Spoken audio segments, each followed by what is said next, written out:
Flights were canceled in Japan after scissors go missing. A woman admits to being part of some monkey torture network. And someone is suing a hospital for losing part of a patient's skull. These are the weird stories on Weird AF News. They're all grade A weird. Can be bought in your weird deli. Major flight cancellations in Japan over a pair of missing scissors. 38 flights total were canceled at Japan's new Chitose airport over the weekend after a pair of scissors went missing. Well, I mean, they take it seriously when there's scissors missing because someone could take them on the plane. And if you can't run with them, flying is definitely a no-go. You know what I mean? Now, the Japanese media is reporting the backstory here. Retail outlets at the airport, which serves the regional city of Chitose, which is near Hokkaido, are required to store scissors in a locker at the airport. When the staff need to cut something, they withdraw the scissors from the locked locker and then they replace them after they're done using the scissors. So they take their scissors storage very seriously. High security around where they store the scissors. And once you take them out, you got to put them right back and lock them up so that no one takes them and hijacks a plane. As you know, it's very easy to hijack a plane with a pair of scissors. You know what I mean? That's why they don't allow us to have fingernail clippers on the plane, because you can do a lot of damage with fingernail clippers as well. Don't think you can't hijack a plane with fingernail clippers, bro. You can do it. You can do it. Not that I could, but I mean, someone could probably hijack a plane using a nail file even. That's why you can't bring those on the plane either. Listen, man, we got to take precautions. Any little blade is just a concern. It's a concern. You got long, sharp fingernails, huh? Fresh from the nail salon? I got my eye on you, girl. All right, now let's get back to Saturday. Something occurred at the airport. A retailer that's unnamed at the airport was unable to find the pair of scissors that the entire airport uses. So funny. A lengthy search ensued for the pair of scissors. Where are the pair of scissors? During which security checks for incoming passengers were paused for at least 2 hours. Oh, man, can you imagine trying to get on your plane and they're searching for some stupid pair of scissors for this long? 38 flights canceled for some pair of scissors. It's ridiculous. Oh, man, you could do more damage with a scolding hot cup of coffee from Dunkin's than a pair of scissors. Chaos ensued as the lines expanded at the airport. Passengers were denied entry. Airport authorities scrambled to determine whether the scissors had been swiped by somebody with malicious intent. Ho, ho, ho. And just FYI, rock and paper deny responsibility. And now, sadly, the whole fallout of this scissor debacle was 200 flights delayed. 238 canceled altogether. Happily, guess what, guys? Of course, the scissors were eventually found in the very same shop from which they had gone missing. And they were not in the hands of some nefarious person trying to hijack a plane. Of course, because if you're a nefarious individual and you want to hijack a plane, you wouldn't use a pair of scissors. And if you did, you'd bring your own pair of scissors to the airport because you probably wouldn't even know that there was a pair of scissors locked up in the airport. And then you would probably think to yourself, a lot of work to get at those scissors. I'd have to apply for a job at one of the retail shops in the airport, take the key, now that they trust me. Oh, please, could I have the scissors locker key? Oh, they trust me with the scissors locker key. Then you get the scissors locker key out. Now you also have to have a ticket, or maybe you just find your way on board and you're hijacking a plane from the scissors out of the locker. No. Much easier just to hit up Staples on the way to the airport, which is how you would do it. No surprise that the scissors were found in some employee's smock. How are they feeling right now? Are they going to have a penalty of some sort? After all, 200 flights were delayed because of this moron. Now it says here, this scissors debacle, D-E-B-A-C-L-E, debacle, could scarcely have come at a worse time, as that particular weekend coincided with the Obon Festival, which I'm sure you are all familiar with. I don't got to tell you about the Obon Festival. You know, it's the weekend where it's very traditional to honor one's ancestors, often by traveling home to be with family. So you guys know about that. Anyways, so the airport essentially shutting down for a couple hours. Not too convenient over some scissors. Funny. Some panic over a pair of scissors at the airport. Then, and meanwhile, if you fly business class, they just hand you a metal knife and fork. So, good. A woman admits to being part of a monkey torture network. I have a feeling this story isn't for the faint of heart, guys. So if you can't handle a story about some monkey torture, you might want to skip this one. It's highly strange, though. I'm going to look for some humor in here, but I highly doubt that this will be possible. Let's learn a little bit about this lady who just pleaded guilty to being involved in what they're calling a global monkey torturing ring. I've never heard of such a thing. Monkey torturing ring around the globe, apparently. So this is a little more serious than just a TikTok challenge. Adriana Orme, age 56, from Upton upon Severn in Worcestershire. This is in the UK. Did I say that right? Worcestershire, like the sauce? Or is it Worcestershire? Worcestershire. Oh, geez, I don't know how to say this. We have a similar city in Massachusetts that we call, it looks like you would pronounce it as Worcester, but we say Worcester. Welcome to Worcester.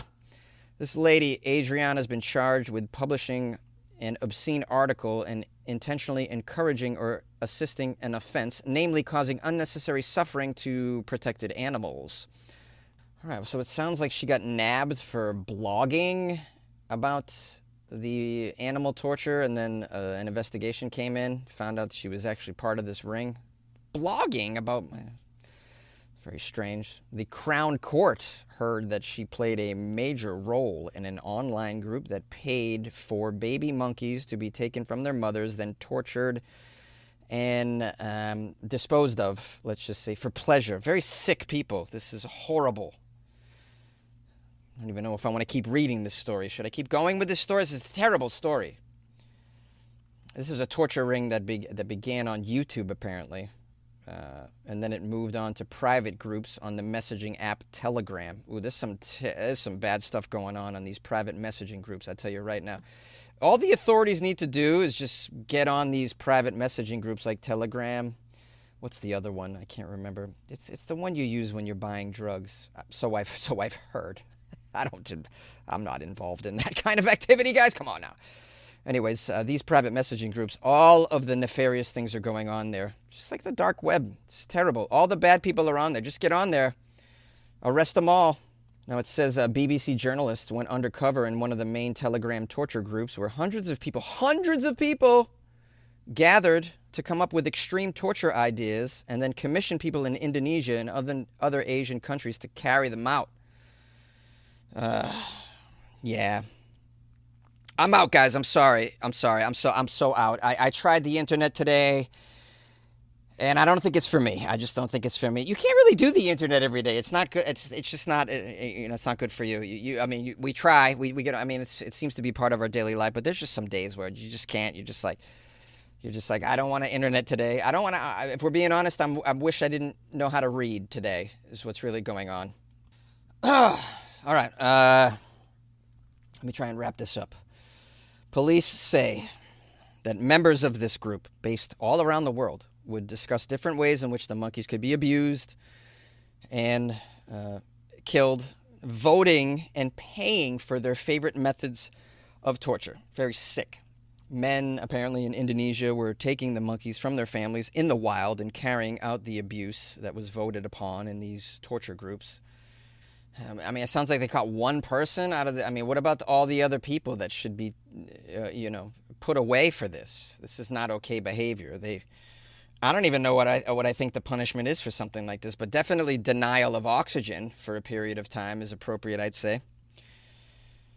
It's got to be hard being a judge in these trying times, or even a jury, just because of the strange cases that would come up. I mean, how do you dole out punishment for...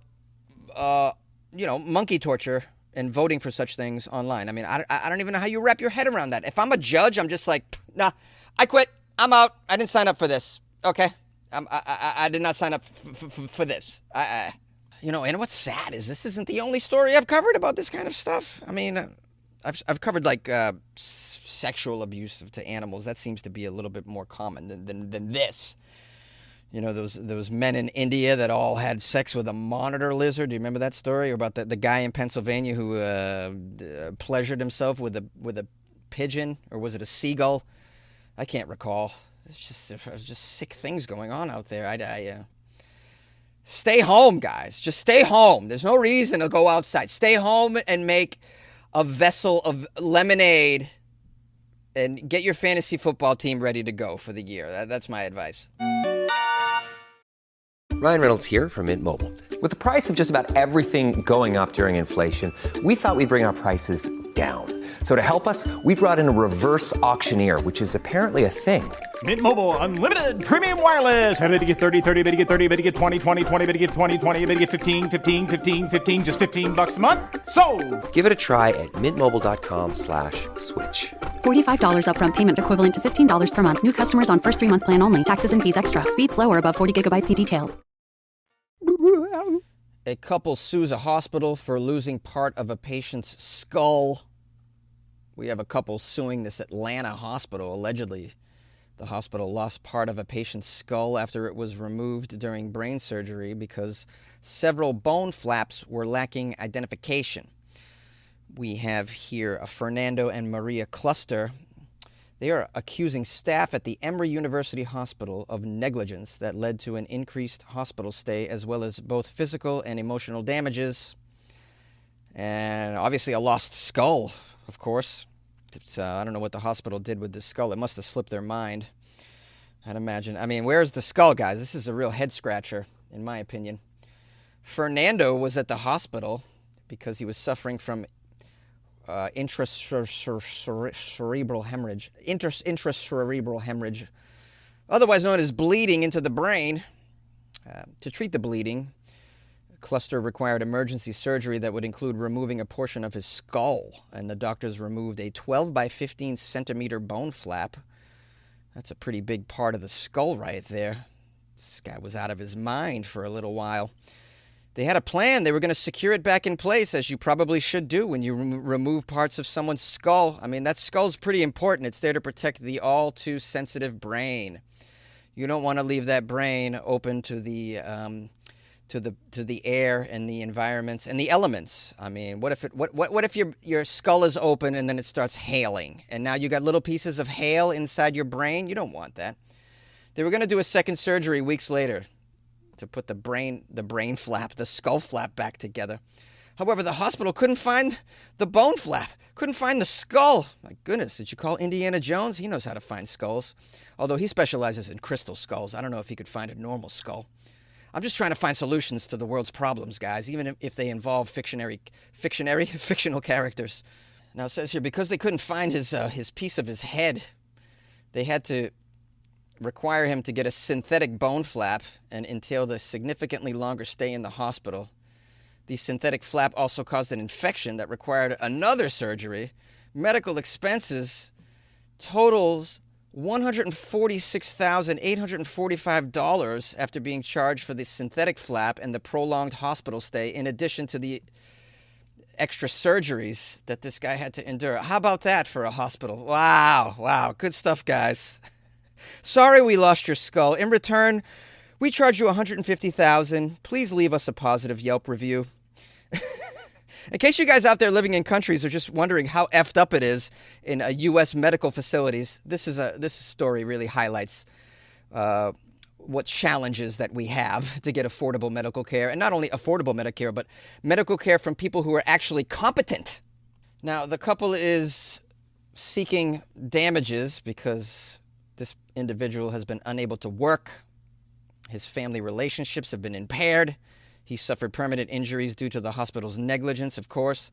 The lawsuit doesn't state an amount that the couple is seeking, but notes that they are seeking both general and special damages.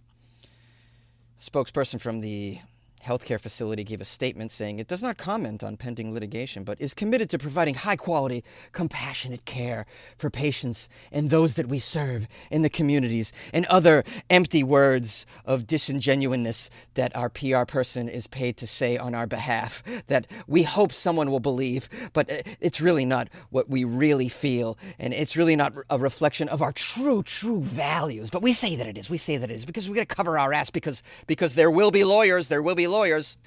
Yeah, so just a word of advice, guys. If you're going into the hospital and they are removing a piece of your skull or any bone that needs to be reapplied or reconnected, make sure you keep an eye on that thing. I recommend one of those little Apple tags that you put on your suitcase to track them, because you can't trust these hospitals, you know what I mean? Missing piece of the skull for this guy.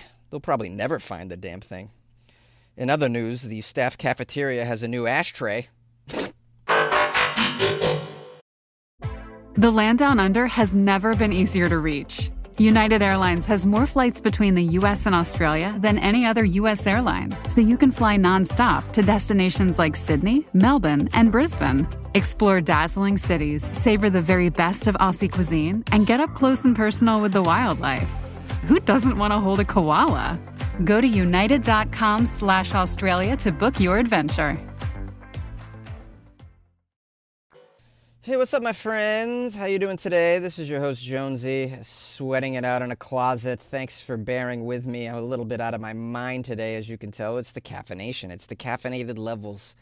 I'm sure I'm beyond the acceptable, healthy levels of caffeine that a human body can endure. So anyways, I want to thank everybody who's ever bought me coffees because this has been a contributing factor to me, and I'm very happy like this. So if you want to buy me a coffee, just go to my website, weirdafnews.com. You can click on Buy Me a Coffee, or you can click on Join the Patreon, which is like buying me a coffee every month. Why wouldn't you want to do that? Why wouldn't you want to do what Lisa Powers just did? Lisa Powers, OG! Lisa Powers just joined the Patreon, so we want to give her a shout. Give thanks and praise. So, just want to say to Lisa Powers, from the bottom of my heart, so grateful that you have shown the utmost support and graciousness, supporting Weird AF News by joining the Patreon. Lisa Powers, please enjoy the extra weird content in the Patreon and enjoy that feeling that you get inside, that nice warm and fuzzy feeling knowing that you're supporting a one-man maniac inside a closet sweating his balls off. You know, that's pretty cool. It's pretty cool. This is a one-of-a-kind situation here. So shout out to Lisa Powers. You could be like Lisa. Why not join the Patreon? Go to patreon.com/weirdafnews.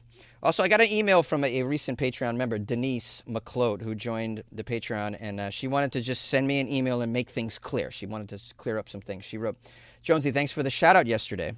Just wanted to make a correction in that I've been listening to your podcast for a couple years now and have been interested in joining the Patreon. Just never got around to getting that done. So although I'm excited for the Fantasy Football League, it wasn't the only reason I joined, just the final push that I needed to get on it. I listen to your show every morning to get some laughs before the day begins. Thanks for constantly reminding me that I made the right decision to move out of Florida 5 years ago. Keep on enjoying your life, Jonesy. Cheers, Denise. So big shout out to Denise for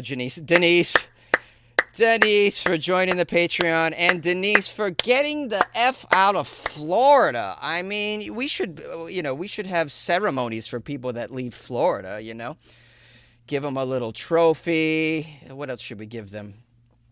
I don't know. They probably need some champagne, you know, a glass of champagne for moving out of Florida. And a shower. They probably need a shower for moving out of Florida as well. So anybody who makes it, you know, you got to give them a shout out. So Denise, thank you so much. I've run this outro a little long, but I had to do the due diligence that was necessary. Thank you for joining me. We'll see you tomorrow. If you want to reach out to me, funnyjones@gmail.com. Thank you. Bye.